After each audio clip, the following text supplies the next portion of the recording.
Selamat hari Minggu, saudaraku yang kekasih. Mari kita bersatu dalam doa. Damai sejahtera yang melampaui setiap akal dan pikiran manusia, kiranya menyertai saudara-saudara sekalian di dalam Kristus Yesus Tuhan kita yang hidup itu. Amin. Bapak Ibu yang kekasih, dalam minggu-minggu gereja kita telah sampai kepada minggu akan tahun peringatan saudara-saudara kita yang telah lebih dahulu meninggal.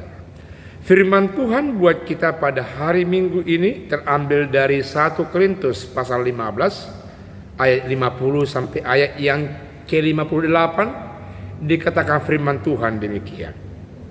Saudara-saudara, inilah yang hendak kukatakan kepadamu, yaitu bahwa daging dan darah tidak mendapat bagian dalam kerajaan Allah, dan bahwa yang binasa tidak mendapat bagian dalam apa yang tidak binasa. Sesungguhnya aku menyatakan kepadamu suatu rahasia, kita tidak akan mati semuanya, tetapi kita semuanya akan diubah dalam sekejap mata, pada waktu bunyi napiri yang terakhir. Sebab napiri akan berbunyi dan orang-orang mati akan dibangkitkan dalam keadaan yang tidak dapat binasa, dan kita semua akan diubah.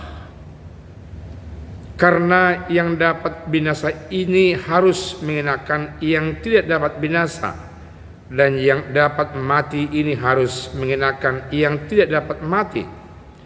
Dan sesudah yang dapat binasa ini mengenakan yang tidak dapat binasa, dan yang dapat mati ini mengenakan yang tidak dapat mati, maka akan genaplah firman Tuhan yang tertulis, maut telah ditelan dalam kemenangan. Hai maut, di manakah kemenanganmu? Hai maut, di manakah sengatmu? Sengat maut ialah dosa, dan kuasa dosa ialah hukum Taurat.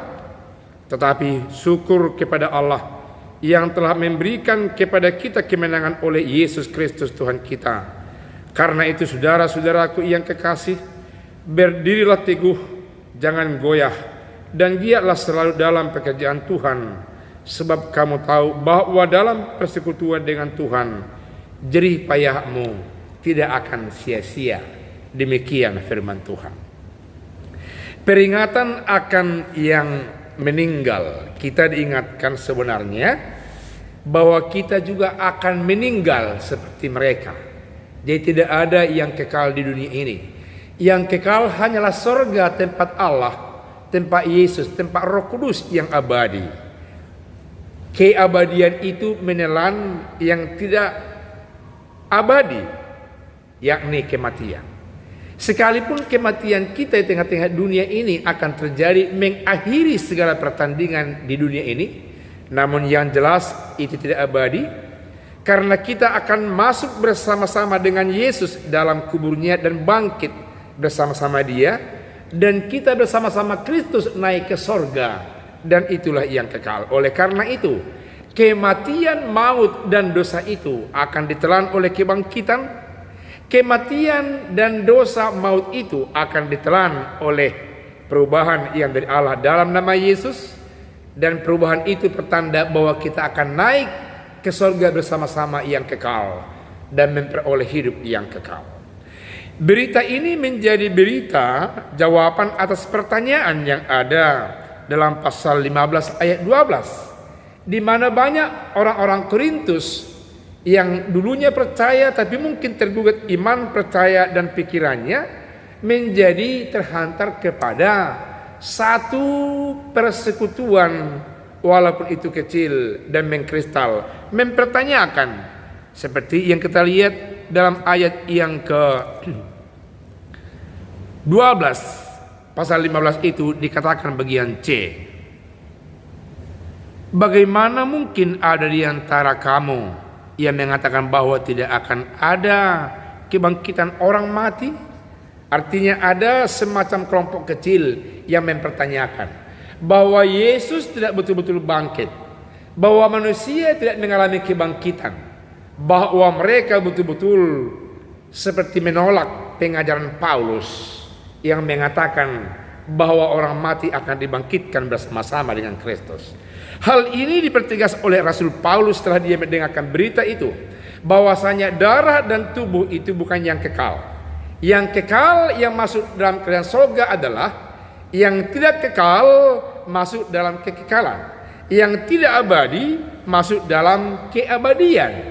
Yang dikatakan dalam ayat ini bahwasanya yang mati, yang bangkit bersama Kristus adalah hidup yang diubahkan itu. Bahwasanya darah dan tubuh tidak bisa diubahkan.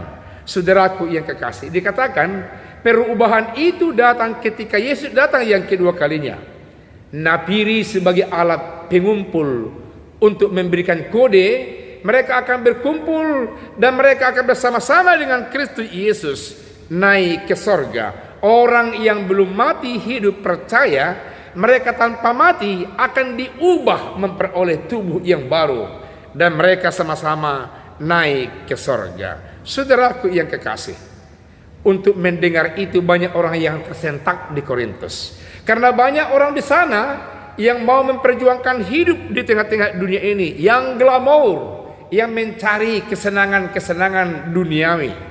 Lalu mereka sebenarnya memiliki hati pikiran yang frustrasi, yang tidak ada terasa kedamaian, kenyamanan hidup dengan yang lain-lain. Oleh karena itu, sebahagian di antara mereka mencari hidup yang lebih tenang, yang lebih nyaman, dan mereka diakomodir dalam pemberitaan yang dikatakan oleh Rasul Paulus. Makanya dikatakan masih banyak yang perlu diinjili, masih banyak yang perlu diberikan kabar baik. Oleh karena itu, kalaupun kamu capek, kalaupun kamu gelisah, letih, lesu, dan memiliki tenaga yang luar biasa, tapi orang-orang yang bekerja, orang-orang yang bersungguh-sungguh memberitakan berita Injil, kepada mereka waktunya tidak akan sia-sia dibuat oleh Tuhan. Pengabdiannya tidak akan sia-sia dibuat oleh Tuhan. Pemberitaan yang sungguh-sungguh itu bagi orang yang sungguh-sungguh tidak akan sia-sia mengorbankan waktu, pikiran, dan semua keadaan yang diberitakannya untuk memberitakan berita tentang keselamatan akan Tuhan yang sudah sampai kepada orang yang mau menerimanya, sekalipun orang yang hidup berpesta pora, glamor seperti yang ada di ibu kota Korintus, di pelabuhan itu sendiri. Saudaraku yang kekasih, saya mau mempertegas kembali apa yang dikatakan dalam ayat 52 dan seterusnya. Dikatakan demikian: dalam sekejap nyata bahwa waktu bunyi napiri yang terakhir, sebab napiri akan berbunyi dan orang-orang mati akan dibangkitkan dalam keadaan yang tidak dapat binasa, dan kita semua akan diubah. Orang-orang yang mengalami hidup binasa akan dikenakan hidup yang tidak binasa, dan orang-orang yang akan mengalami kematian akan dikenakan hidup yang tidak dapat dimatikan lagi, yang tidak akan mati lagi, yakni hidup bersama-sama dengan Kristus Yesus. Saudaraku yang kekasih, siapakah dia yang mengalami itu? Pertama, mereka yang sudah mati dalam Kristus, mereka dibangkitkan. Kepada mereka akan dikenakan hidup yang tidak mengalami kematian lagi. Dan kita yang percaya, yang menunggu kehadiran Yesus Kristus, hidup kita akan diubahkan seketika dia akan datang.